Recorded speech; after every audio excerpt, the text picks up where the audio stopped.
Yan po yung ating lulutuin, yung ating pork chop na bab- baboy. Yan po yung ating pork chop na ating lulutuin. Lagyan po natin ng panhalo, adobo yung ating pagluto dyan. Lagyan natin ng mga sangkap, naging sa mix po yan. Lagyan na natin. Yan po, lagyan na natin sa kalan. Yan, kumukulo na po siya. Yan, mabilis lang ito maluto kasi hindi naman masyadong matigas. Yan po yung ating pagluluto ng ating pork chop. Lagyan po natin ng sibuyas sa ibabaw.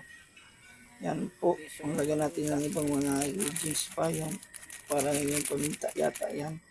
Na ilinagay natin pati yung dahon ng avocado, lagay na natin. Yan po yung ating pagluluto ng ating pork chop. Masarap yan kahit papano.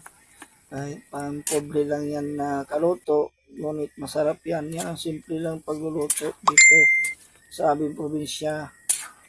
Hindi naman kami dito.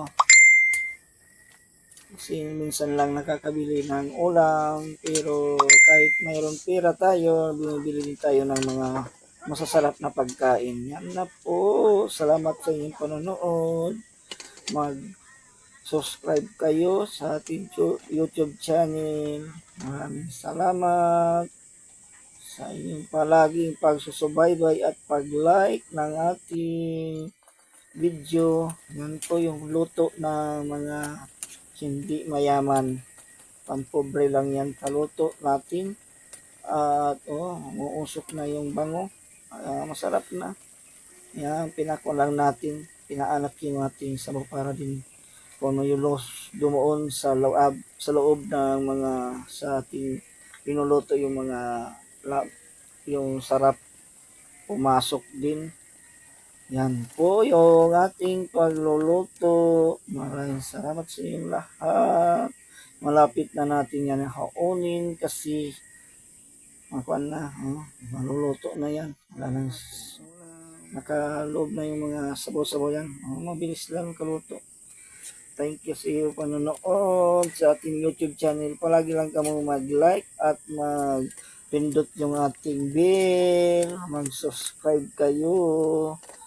Yan na po. Luto na yung ating baboy nating linuto ng ating inadobong baboy. Yan na po.